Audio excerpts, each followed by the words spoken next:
할렐루야. 우리 옆에 분들하고 같이 인사하겠습니다. 주님의 이름으로 당신을 사랑합니다.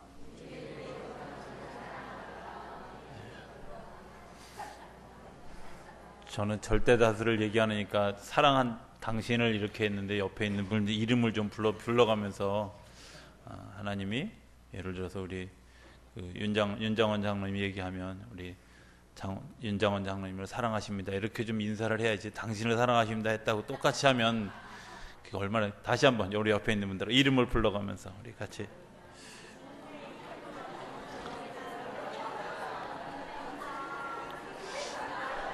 네.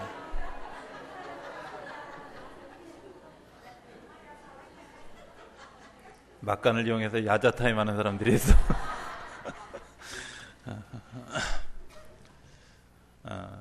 시험이라고 하는 주제를 가지고 오늘 하고 다음 주간에 두 주간에 걸쳐서 우리 좀 같이 은혜를 나누기를 원합니다. 왜 두 주간이냐?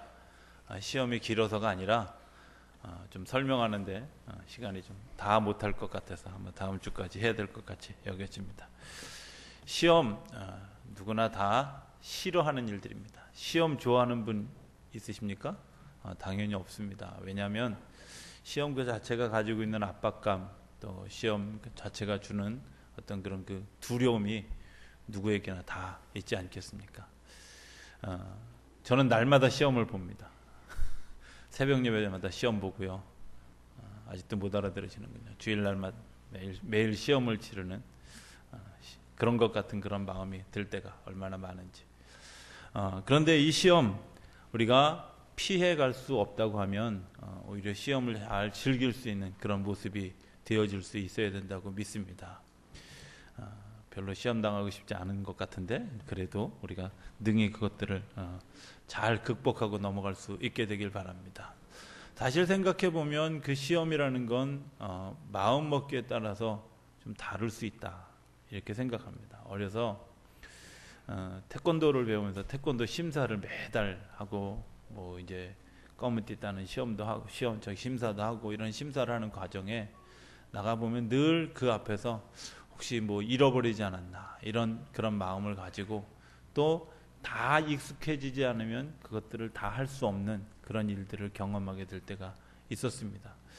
그 심사를 치르면서 제가 느꼈던 것 그런 것들이 무엇이었냐면 이게 내 몸에 익숙해지도록, 그래서 머리에서가 아니라 자연스럽게 내 행동이 되어지고 내 움직임이 되어지도록 하는 것이 심사가 아니었을까. 뭐 그 당시에 우리가 배울 때는 품새라고 배웠는데 그 품새를 다 기억하느냐 이게 중요한 게 아니라 내 몸이 그 기억하고 있는 것대로 이렇게 움직여지고 있느냐 하는 것들을 아마 확증하는 그런 그 과정으로 심사를 치렀던 걸로 기억됩니다.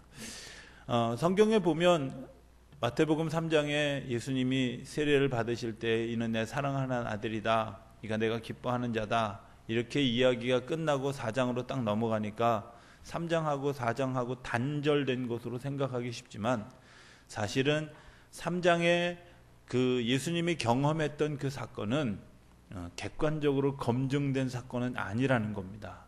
하나님이 주관적으로 그냥 내가 사랑하는 아들이다, 내가 기뻐하는 자다 이렇게 이야기를 했지 그게 객관적으로 다 확인된 사실은 아니라는 겁니다. 또 예수님 자신도 그것을 내가 객관적으로 수용할 수 있는 무엇이 있어야 되는데 그런 모습이 없었다는 겁니다. 우리가 시험을 거치는 과정, 그것은 시험이라고 하는 단어 속에 숨겨져 있는 검증하다 혹은 확증하다 이런 단어의 어느 한 그 과정으로서 우리 시험을 확인해 볼 수 있어야 된다고 여겨집니다.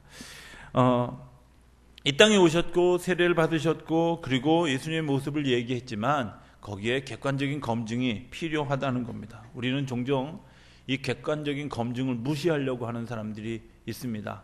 내가 받은 은혜, 그 은혜가 전부 다 나만 아는, 나만 경험한 것으로 생각하는 사람들이 많이 있습니다. 사실은 신앙이라는 건 저는 이렇게 생각합니다.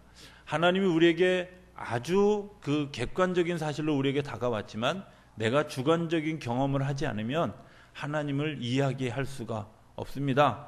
내가 하나님이 나에게 불을 내려주셨던 경험 아무도 본 적이 없습니다. 그런데 내 가슴이 뜨거워졌던 경험이 있습니다. 나를 치료하시는 경험 어느 누구도 나를 확인할 수가 없습니다. 그런데 나는 압니다. 내 마음속에 큰 평강이 임하여진 것 다른 사람들 보지 못하지만 나는 내 언어로 내가 생각할 수 있는 내 표현으로 내가 분명히 하나님의 은혜를 경험했던 적이 있습니다. 그런데 그 하나님의 은혜를 경험했던 적이 다 그냥 내 안에서 그렇게 되어진 것만 가지고 그것이 끝난다면 사실은 그 속에서 때로는 잊어버려지고 때로는 우리 속에서 소멸되어지는 일들이 일어나게 되어질 것입니다. 그리고 그것들이 공동체 속에서 어우러지지 못하는 또 다른 요소가 되어질 것이라고 하는 겁니다. 문제는 그 주관적인 경험을 어떻게 객관화해서 내가 표현할 수 있고 내가 확증할 수 있고 내가 또 다른 어떤 삶의 자리로 옮겨갈 수 있느냐 하는 것들이 중요한 겁니다. 방언하는 일들, 우리가 사실은 방언을 처음 할 때는 그 이상한 랄랄랄라 이런 소리가 납니다. 그래서 내가 무슨 기도를 하고 있는지조차도 모릅니다. 그런데 하나님께 방언의 통역을 구할 때 내가 무슨 기도를 하고 있는지, 어떻게 기도하고 있는지, 어떻게 하나님과 통화하고 있는지 알게 되어지는 것, 어떻게 보면 그걸 검증이고 확증이라고 생각합니다. 고린도전서 14장에 보면 사도 바울은 분명하게 이야기합니다. 너희들이 방언하는 사람들이 있느냐? 방언 통변하기를 구하라고. 왜냐하면 그것이 객관적인 검증이 되기 때문에 그렇습니다. 우리가 하나님의 음성을 들었다 이렇게 이야기합니다. 여러분들 하나님의 음성을 듣는 것 굉장히 중요한 일이지만 때로 하나님의 음성을 듣는 것들이 너무 주관적으로 흘러서 객관적인 검증이 없게 되어질 때 마치 무당처럼 취급되어지는 경우가 많이 있습니다. 어떤 사람이 저에게 이런 질문을 해왔습니다. 목사님, 예언하고 점하고 어떻게 다릅니까? 분명하게 이야기할 수 있습니다. 점치는 것과 예언하는 건 다른 건데 점치는 것은 그냥 그 사람이 되어질 일들을 그야말로 점쳐주는 거고 예언하는 것은 그 사람에게 그 사실들을 이야기하지만 그 사실들이 이루어질 때까지 그것을 위해서 기도해 줄 수 있는 사람이 해 주어야 하는 일입니다. 예언에는 책임이 뒤따르는 것이 객관적 자료가 뒤따라가야 됩니다. 그 사람을 위해서 그것을 기도해 주지 않을 거라면 아예 선포하지 말아야 됩니다. 또 선포할 수도 없습니다. 분명한 것은 이스라엘의 모든 예언자들은 이스라엘 백성들에게서 정말 가슴이 찢어지는 듯한 정말 가슴이 아프도록 그들에게 아주 책망하는 얘기와 비전의 선포에 대한 얘기를 해주었지만 그들이 어느 누구도 기도하는 것을 회피하지 않고 역사의 현장에 같이 있었다는 겁니다. 이사야가 나라가 멸망할 것을 예언하고 그것 때문에 눈물을 흘렸고 예레미야가 나라가 멸망할 때 같이 있었고 그것 때문에 자기가 옥에 갇히고 그것 때문에 정말 슬픔의 노래를 불러야 했던 그런 일들이 예언자들의 삶까지 같이 있었습니다. 그러나 점치는 사람들은 그렇게 하지 않습니다. 그냥 점치고 복비 받으면 그걸로 끝나는 겁니다. 우리가 분명하게 알아야 될 것이 있습니다. 세상에 유사한 일들이 많이 있는데 그 유사한 일들을 객관적인 검증을 거치지 않은 것 때문에 객관적인 검증이 확인되지 않은 것 때문에 우리가 마치 신앙으로 받아들여지는 그런 일들을 경험하게 될 때가 얼마나 많이 있는지요. 여러분들 중요한 것이 있습니다. 내가 주관적인 경험을 통해서 하나님을 만나는 것은 분명합니다. 그러나 그것이 객관화되어질 수 있도록 우리가 삶의 자리에서 검증받는 것들도 굉장히 중요한 사실이라고 하는 겁니다. 우리가 받은 것이 믿음의 이론인지 아니면 실제인지를 확인하는 또 다른 과정이 이런 시험의 과정이고 검증의 과정이라는 사실을 여러분들이 기억하시고 그것이 바른 방향으로 가고 있는지를 확인할 수 있어야 된다고 하는 사실입니다. 그런 것들이 확인되지 않으니까 자꾸 어떤 성경이라고 하는 카테고리 안에서만 자기 자신을 가두어두고 또 우리가 이루어지지 않는 것들은 그건 초대교회나 있었던 일이지 지금 시대에는 그런 거 없습니다. 이렇게 말하는 사람도 사실은 객관적인 검증을 스스로 포기하는 일들이라고 여겨집니다. 또 하나 예를 들기를 원합니다. 우리가 흔히 이제 많이 얘기하는 그 소위 투시의 은사라는 것이 있습니다. 죄송합니다만 투시라는 말은 성경 어느 곳에도 없습니다. 사람의 마음을 꿰뚫어 본다. 그것은 주님만 하시는 일이지 사람이 할 수 있는 일들이 아니라는 사실을 여러분들 기억하셔야 됩니다. 왜 주님은 우리의 중심을 꿰뚫어 보시냐면 그 모든 것을 수용할 수 있는 넉넉한 사랑이 주님에게는 있습니다. 그러나 우리에게 왜 그런 것들을 주시지 않느냐? 당연히 그 속을 들여다보면 여러분들 옆에 있는 사람이 무슨 생각을 하고 있는 어떤 음흉한 생각을 하고 있는지 어떤 마음을 어떤 욕심을 가지고 있는지 알면 그 사람하고 옆에 앉을 수 있겠습니까? 그런데 그런 것들을 알 수 없도록 하나님이 아셨지만, 그럼에도 불구하고 그 사람의 상황과 그 사람의 아픔과 그 사람의 고통을 위해서 우리가 같이 동역하며 기도할 수 있게 하는 것이 뭐냐? 그게 지식의 말씀의 은사라는 겁니다. 그래서 그분이 어떻게 기도로 도와줘야 될고, 어떻게 그 사람이 어떤 일들을 진행되어져 가는데 그 사람이 바른 길을 갈 수 있도록 돕는 일들을 하는 것이 또 다른 은사의 한 방법입니다. 그 모든 은사 속에 숨겨진 아주 중요한 비밀이 있는데, 그 속에 섬김, 사랑, 기도, 헌신, 이런 것들이 뒷받침되어지지 않으면 어떤 은사도 아무런 소용이 없다는 사실입니다. 예수님이 굉장한 능력을 가지고 있습니다. 그 능력을 가지고 있는 것 때문에 예수님이 당신 마음대로 행할 수 있는 것, 자기 하고 싶은 대로 행할 수 있는 것, 이것이 아니라 내가 하나님으로부터 받아진 그런 그 은혜, 은사, 능력, 이런 것들 때문에 세상을 어떻게 섬기고 하나님이 어떤 방향으로 원하여 가는지를 분명하게 고백하고 있는 것이 마태복음 4장과 누가복음 4장에 나오는 광야에서 시험받은 예수님의 시험이 우리에게 전해주는 메시지라고 하는 것입니다. 예수님도 이 과정을 밟기 위해서 오늘 광야로 나가는 겁니다. 예수님 이 과정을 우리가 감당하기 위해서 광야로 나가는 겁니다. 사도 바울도 그랬습니다. 사도 바울이 다메섹으로 가는 길에서 예수님을 만났습니다. 아나니아라고 하는 사람이 예수 눈이 띄어졌습니다. 그가 바로 사역을 시작한 것이 아니라 예루살렘에 바로 또 다른 곳에 갔다가, 그 아프리카로 갔다가 그곳에서 3년 동안 자기가 영적 경험을 하고 영적 수련을 쌓고 자기 몸에 그것이 객관화되어졌을 때 다시 예루살렘 성으로 돌아왔다고 성경은 이야기하고 있습니다. 여러분들 그저 그냥 은혜 받았다고 그 순간에 내가 은혜 받은 것 때문에 되어지는 것이 아니라 은혜 받은 것이 내 삶의 전체가 되어야 됩니다. 삶의 일부가 되어야 됩니다. 그래서 내 삶이 그렇게 되어지지 않으면 여러분들 그런 은사들이 사실은 우리를 넘어뜨리게 하고 다른 사람을 걸리게 하고 다른 사람을 넘어뜨리게 하는 주범이 되어질 수 있다는 사실을 기억하실 수 있게 되길 바랍니다. 예수님의 능력이 굉장히 큽니다. 그런데 그것이 사람들에게 걸려 넘어지지 않기 위한 과정 3가지를 밟아야 하는 것, 그게 광야에서의 시험이라고 하는 것입니다. 기독교 신앙이 전파된 것은 편안한 자리가 아니었습니다. 죽느냐 사느냐의 격전장입니다. 지금도 역시 그 동네는 그렇습니다. 악수를 하면서도 오른손으로 또 혹은 왼손으로 상대방을 향해서 칼을 겨누는 것이 그런 곳입니다. 예수님의 메시지가 그런 곳에서 전해졌습니다. 예수님의 메시지는 너희가 내가 살기 위해서 상대방을 죽여라 하는 그런 삶의 자리에서 너희가 내 이웃을 내 몸과 같이 사랑하라, 내 원수를 내 몸과 같이 사랑하라, 내 원수를 위하여 기도하라, 이렇게 이야기했던 것. 편안한 자리가 아닙니다. 누구나 할 수 있는 그런 자리가 아닙니다. 그러나 그곳에서 하나님이 모든 사람을 살리는 그런 것들을 우리에게 던져 주신 겁니다. 결코 세상에 다 그 편안하기 때문에 우리도 그 편안한 자리에서 같이 신앙생활하는 것이 아니라 세상 사람들이 다 반대하고 때로는 다 핍박하고 우리에게 어려움을 준다 할지라도 그것이 진리라면 그것을 향해서 내 목숨을 걸고 그 일들을 감당해야 되는 것이 예수님이 우리에게 가르쳐 주시는 복음의 그 진리라고 하는, 핵심이라고 하는 사실을 여러분들 기억하실 수 있게 되기를 바랍니다.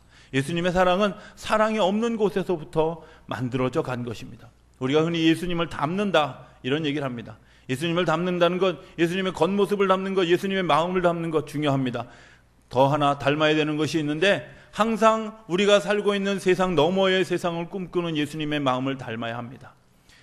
세상이 타락했다고 같이 타락하는 것이 아니라 그 타락한 속에서 타락 너머의 세계를 꿈꾸는 사람들의 이야기, 그것이 예수님의 닮는 모습을 이야기하는 겁니다. 교회가 부패되어졌고 그 교회가 막 정말 어리석게도 굉장히 타락해 있음에도 불구하고 그 타락한 교회 너머에서 예수님이 어떻게 일하실까를 꿈꾸고 그것을 닮아가는 것, 그게 교회, 그리고 그 교회 구성원 가운데 있는 믿음을 가진 사람들의 닮아가야 하는 또 다른 삶의 모습이라고 하는 것입니다.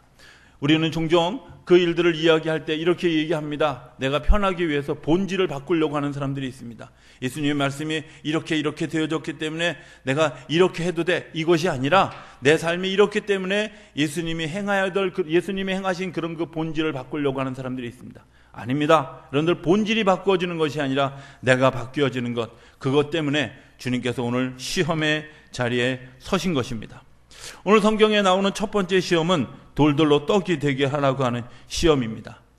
돌들로 떡이 되게 하라고 하는 시험이 평상시에 내가 먹고 배부르고 이럴 때 온 시험이 아니라 예수님이 40일 동안 금식하고 정말 줄이고 목마르고 배고플 때에 그 다가온 시험입니다. 최악의 상황에서 온 시험입니다. 또 예수님에게 그런 능력이 없느냐? 그런 능력이 있었습니다. 어쩌면 사단의 요청이 아니라도 예수님이 그렇게 할 수 있다면 그러고 싶은 마음이 있었을 것입니다. 어떤 사람들이 이렇게 얘기합니다. 아니, 돌 가지고 떡을 만드는 게 왜 시험이냐고 이렇게 이야기하는 사람도 있을지 모릅니다. 분명한 것 기억해야 됩니다. 그것이 시험이라는 사실입니다. 왜 시험이냐? 오늘날 우리가 삶을 살아가는 삶의 자리에서 이런 시험들을 우리가 늘 경험하게 됩니다. 어떤 시험?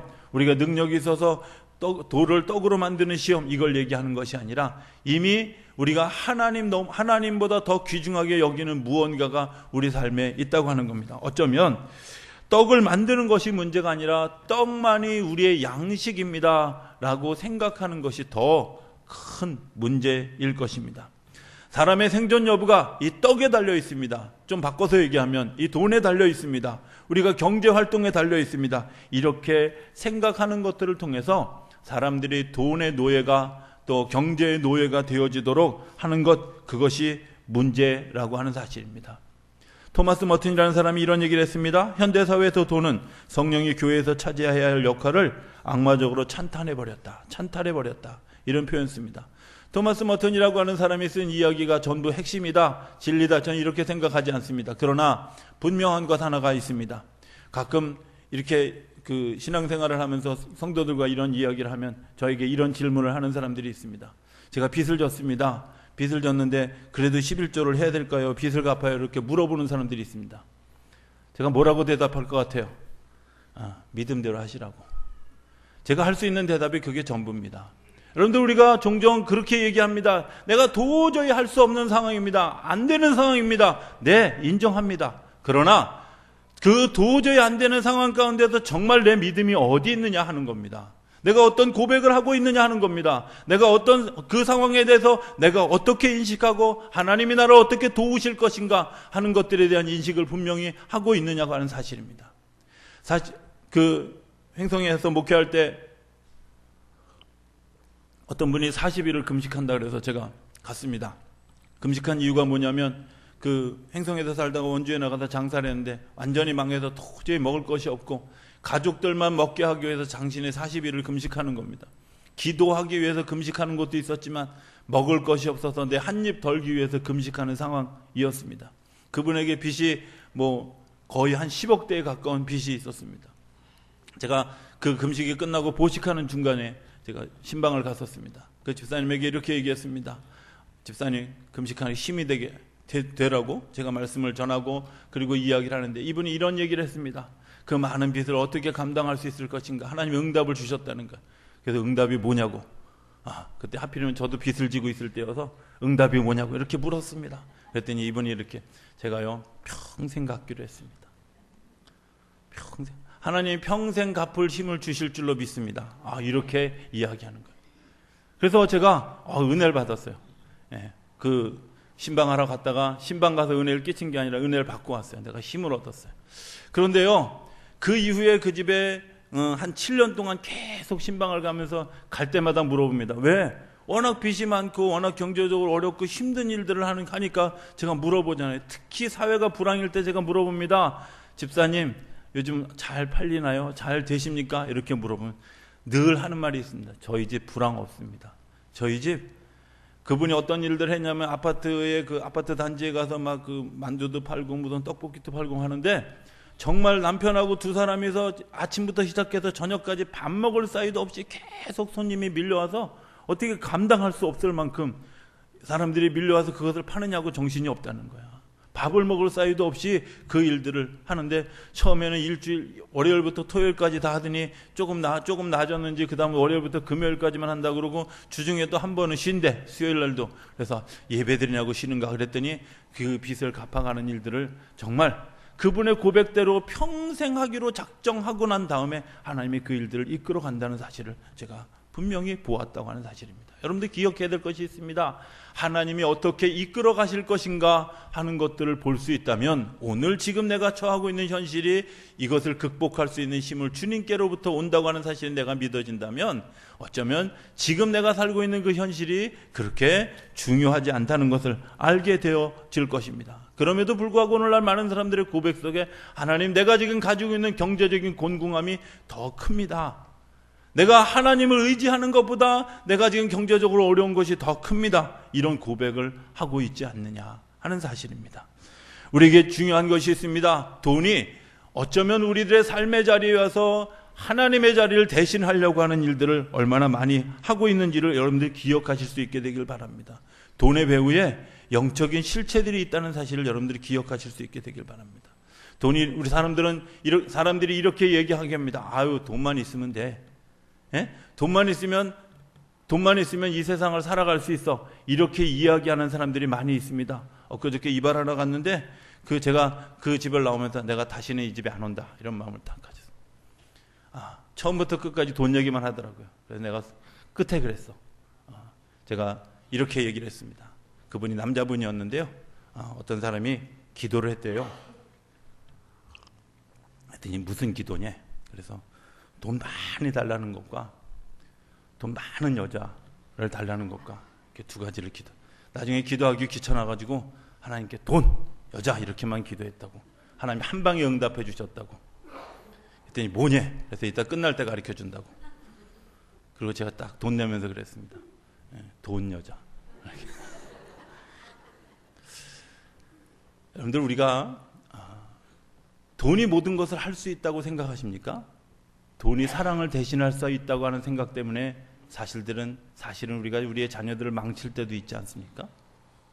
돈이 사랑을 대신할 수 있다고 하는 것 때문에 사실은 가정을 깨트리는 일들을 우리가 하고 있지 않느냐고 하는 겁니다. 돈이 무슨 일들을 대신할 수 있다고 하는 그런 일들 때문에 오늘 우리 사이에 사람과 사람 사이의 관계가 깨어지는 일들이 비일비재하게 일어남에도 불구하고 돈은 여전히 찬양받기를 원합니다. 어떻게? 돈만 있으면 뭐든지 다 할 수 있다고. 사람의 가치를 평가합니다. 어떤 사람들이 가치를 평가하는데 사람들이 요즘에 와서 사람을 평가하는 기준이 무엇이 되어졌습니까? 어떤 사람이 연봉이 10억이래, 연봉이 20억이래. 와. 어떤 사람이 연봉이 2천만이래. 이러는 일들로 우리가 사람의 모습을 평가하는 일들, 어쩌면 돈을 찬양하는 또 다른 일들이라고 생각이 되어집니다. 여러분들, 사람은 하나님의 형상을 따라서 지어진 사람들입니다. 하나님의 형상만큼의 가치가 있습니다. 그리고 그 사람이 어떤 모습을 가지고 살아가든 하나님의 자녀인 것이 분명합니다. 하나님이 예수님에게 이는 내 사랑하는 아들이요 내가 기뻐하는 자다라고 이야기하는 것은 예수님이 돈을 많이 가졌기 때문에, 예수님 먹을 것을 많이 가졌기 때문에, 능력을 많이 가졌기 때문에가 아니라 그가 세례받으러 와서 나는 죽고 내 안에서 그리스도가 다시 살아나는 경험을 한 그것 때문에 내가 너를 사랑하고 내가 너를 기뻐하고 내가 너에게 기대하고 하나님이 너를 통해서 귀한 일들을 할 것이라고 하는 사실을 분명하게 확인하는 겁니다. 예수님이 이 시험에 대해서 얘기합니다. 사람이 떡으로만 살 것이 아니라 하나님의 입으로 나오는 모든 말씀으로 살 것이라고 이야기합니다. 그것은 이 세상에서 떡만 가지고 살아가는 것이 아니라 세상을 살아가면서 중요한 것들이 있는데 그것은 뭐냐면 더 깊은 영적 세계를 바라보고 살아가지 않으면 안 된다고 하는 사실을 분명하게 이야기하고 있는 겁니다. 여러분들, 우리가 영적인 가치를 잃어버리지 않았습니까? 어쩌면 많은 사람들이 병으로 신음합니다. 사실은 그 병의 원인이 어디서부터 왔느냐? 어떤 사람들은 이야기합니다. 그 병이 내가 무엇을 잘못 먹어서. 아닙니다. 대부분의 병들은 스트레스라고 합니다. 그런데 스트레스라는 말 자체도 사실은 틀린 얘기입니다. 어쩌면 우리가 영적인 기근이 오면서부터 병이 오기 시작했습니다. 객관적인 단어가 없기 때문에 의사들이 그런 단어를 사용할 수 없지만 사실은 영적인 기근이 오면서부터 우리의 병이 시작되어졌고, 그리고 그것 때문에 우리의 마음이 흔들리고 우리의 삶이 흔들린 것 때문에 스트레스가 되어지고, 그 스트레스를 통해서 우리 몸에 있는 그런 그 세포들이 이제 부작용을 일으키는 겁니다. 암세포가 우리 속에 발전하는 것들을 그 보통 의사들이나 사람들이 뭐라고 얘기를 하냐면 세포가 미쳤다, 세포가 돌았다 이렇게 얘기합니다. 여러분들 멀쩡한 세포가 왜 돕니까? 스트레스를 받아서 돌게 하지만 사실은 영적인 문제 아니겠습니까? 그런 영적인 문제에 대해서 우리가 생각하지 않습니다. 여러분들 돈이 영적인 문제를 해결해 줄 수 있다고 생각합니까? 그렇지 않음에도 불구하고 오늘날 많은 사람들이 그것 때문에 내가 무엇을 할 수 없습니다. 이것 때문에 내 삶을 살아갈 수가 없습니다. 이것 때문에 내 삶이 막혔습니다. 고백하는 일들이 얼마나 많이 있느냐고 하는 사실입니다. 예수님이 예루살렘 성전에 들어가셔서 성전을 청소했습니다. 여러분들 성전을 청소하는 의미가 뭐라고 생각하십니까? 성전의 기능이 무엇이냐면 그곳에서 예배하고 하나님을 높여드리고 하나님을 찬양하는 곳인데 그곳에서 있었던 일은 하나님을 찬양하는 일들이 일어나지 않았습니다. 수많은 사람들이 자기 욕심을 채기 위한 욕심의 도구로 성전을 사용하고 있었던 겁니다. 일전에 한번 말씀드렸던 적이 있습니다. 그곳에 있는 50%가 돈 거래를 하는 것들이었습니다. 물론 처음에 시작은 아주 굉장히 의도적으로 좋은 그런 의도를 가지고 시작했습니다. 먼 곳에서부터 제사를 드리기 위해서 소나 양을 끌고 오는 일들을 이제 간편화해 주기 위해서 그 성전 한쪽에서, 성전 바깥쪽에서 이제 그 동물들을 길렀습니다. 그리고 동물들을 위해서 팝니다. 물론 판매해오는 운송수단 이런 것들을 계산해서 얼마 정도의 수익을 그 사람들이 남겼습니다. 그런데 그 성전의 세금이 굉장히 힘이 있다고 생각하니까 그 헤롯부터 시작해서 많은 왕들이, 많은 그 중간에 있는 중간 지도자들이 그것에 대해서 세금을 내기 시작했습니다. 나중에 100만 원짜리 그 소 한 마리를 팔았다면 그 소 한 마리의 값 중에 50만 원은 전부 관리들의 손에 들어가게 되어졌습니다. 자기 손에 남겨진 것이 50만 원밖에 되지 않았습니다. 그러니까 이 사람들이 자기의 원가도 남지 않으니까 계속해서 물가를 올리기 시작했고, 물가를 올리기 시작하면서 중간에 있는 반토막이 다 그런 일들로 취급되어졌습니다. 여러분들 장사하는 집 아닙니까? 그 장사하는 집을 만들어 놓고도 그곳에서 당연히 우리가 누려야 될 권리라고 생각하고, 당연히 내가 해야 될 권리라고 생각하고 그것을 지배하는 관리들이, 그 사람들이 제사장, 대제사장, 레위인들이었다는 겁니다. 오늘 예수 믿는 사람들이 교회를 교회되게 하지 못하는 일들이 얼마나 많이 있습니까? 그럼에도 불구하고 그곳에서 목사 노릇하고, 그곳에서 장로 노릇하고, 권사 노릇하고, 집사 노릇하고 그렇게 살아가고 있지 않습니까? 어쩌면 우리가 하나님의 그 거룩한 시험의 자리에 한번 설 수 있어야 됩니다. 내가 하나님의 거룩한 모습 가운데서 사단이 우리에게 와서 내가 이 돌들로 떡이 되게 하라고 하는, 내가 그만한 능력이 있고 그만한 힘이 있을 때 정말 내가 그것을 하지 않고 모든 것이 이것으로 되어지는 것이 아니라 하나님의 입으로 나오는 말씀이 우선입니다. 고백할 수 있는 우리의 고백이 있느냐고 하는 겁니다. 경제적인 시험 앞에서, 그런 시험 앞에서 내가 정말 하나님을 하나님으로 고백할 수 있는 그런 고백이 우리 안에 있을까? 여러분들 어쩌면 이것이 오늘 우리가 가져야 되는 첫 번째 확증되어져야 될 그런 시험의 하나라고 하는 사실입니다. 한 주간을 살아가면서 이런 고민들을 여러분들이 같이 할 수 있었으면 좋겠습니다. 내가 정말 내가 물질을 하나님보다 더 우선하고 있지 않을까? 내가 가지고 있는 삶의 문제를 하나님이 역사하시는 그 힘보다 더 우선하고 살아가고 있는 것은 아닐까? 내가 그 이면 너머에 있는 하나님의 또 다른 계획을 오히려 방해하는 것은 아닐까? 질문해 볼 수 있어야 되리라고 여겨집니다. 이 한 주간을 살아가면서 그 일들에서 그 시험을 잘 통과하는 것들을 통해 믿음의 확증을 가지는 한 주간이 되어줄 수 있게 되길 바랍니다.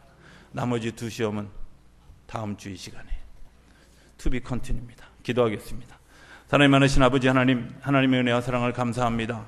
주께서 저희들에게 믿음을 가지게 하셨고, 그 믿음을 가지게 하면서 살아가야 될 삶의 자리, 그것이 내 몸의 문화가 되어지고 내 삶의 전부가 되어질 수 있도록 훈련하는 그런 시험의 자리에 저를 초대해 주신 것 감사합니다. 오늘 저희들에게 말씀해 주시는 이제 그 사단의 또 다른 첫 번째 시험에 관한 문제들을 같이 묵상하고 은혜를 나누었습니다. 돌들이 떡이 되게 하라고 하는 별것 아닌 것 같은 시험, 그러나 그 시험에 우리가 걸려 넘어지고 하나님을 찬양하기보다는, 하나님을 높여드리기보다는 오히려 경제의 동물이 되어지는 그런 어리석음을 범하고 살았던 것을 주님 앞에 고백합니다. 주님, 주님의 이름을 높여드리기 원합니다. 주님의 역사를 기대하기 원합니다. 그리고 주님의 은혜 때문에 목마르기 원합니다. 그것 때문에 주님께서 우리에게 주시는 그 은혜로 인하여서 오히려 그것들을 지배하며 그 너머에 있는 하나님의 역사를 꿈꾸며 살아가는 우리 양문교회 속에 있는 모든 성도들이 되어줄 수 있도록 축복하여 주시옵시고, 그 삶으로 인하여 하나님께 영광을 돌려드리는 우리 모두가 되도록 역사하여 주옵소서. 예수님의 이름으로 기도드립니다. 아멘.